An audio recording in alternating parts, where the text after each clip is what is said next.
আপনারা সকলেই কেমন আছেন? আলহামদুলিল্লাহ নাহমাদুহু ওয়া নাস্তাঈনুহু ওয়া নাস্তাগফিরুহু ওয়া নু'মিনু বিহি ওয়া নাতাওয়াক্কালু আলাইহি ওয়া নাউযু বিল্লাহি মিন শুরুরি আনফুসিনা ওয়া মিন সাইয়্যাতি আ'মালিনা মান ইয়াহদিহিল্লাহু ফালা মুদিল্লা লাহু ومن يضلله فلا هادي له ونشهد أن لا إله إلا الله وحده لا شريك له ونشهد أن سيدنا وسندنا وحبيب قلوبنا وأولانا ومولانا محمدا عبده ورسوله الذي أرسله إلى الخلق بشيرا ونذيرا وداعيا إلى الله بإذنه وسراجا وقمرا منيرا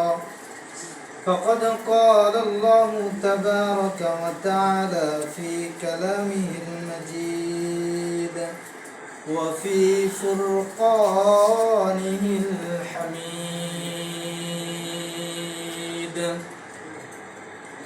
أعوذ بالله من الشيطان الرجيم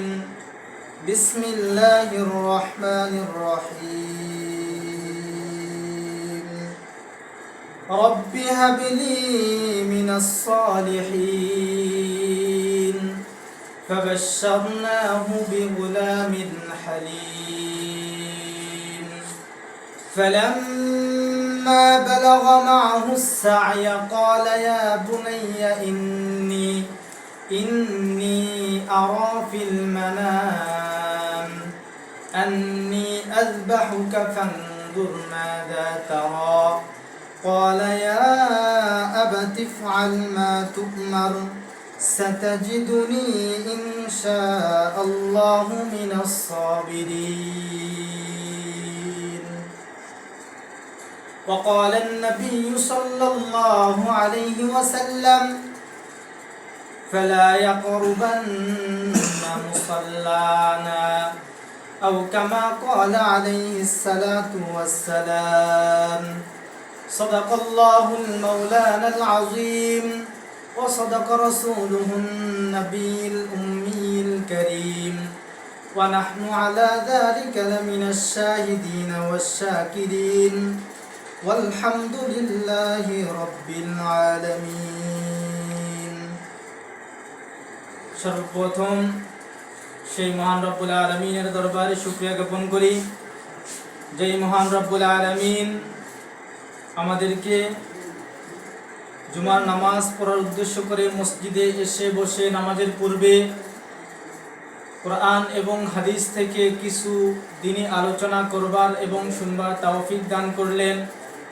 এজন্য সকলেই আল্লাহ রাব্বুল আলামিনের দরবারে শুকরিয়া জ্ঞাপন করি, সকলেই বলি আলহামদুলিল্লাহ। সৈয়দুল মুরসালিন খাতামুন নবীন দো জাহানের সরদার আকে নাম তাজদার মুহাম্মদ মুস্তাফা সকলেই বলি সাল্লাল্লাহু আলাইহি ওয়াসাল্লাম। সম্মানিত উপস্থিতি, বছর ঘুরে আবারও আমাদের সামনে আগত কুরবানি। এই কুরবানির তাৎপর্য, কুরবানির ইতিহাস, আজকে যেই আয়াতে কারিমা তেলাওয়াত করেছি এই আয়াত এবং হাদিস আল্লাহ রাব্বুল আলামিন কোরআনে কারীমের মধ্যে সূরা সাফফাতের মধ্যে 101, 2 এবং 3 নম্বর আয়াত তেলাওয়াত করেছি এবং হাদিসে কারীমা থেকে ছোট্ট একখানা হাদিসের অংশ তেলাওয়াত করেছি। এই হাদিস এবং কোরআনে কারীমকে সামনে রেখে কুরবানি বিষয়ে আলোচনা করব ইনশাআল্লাহ।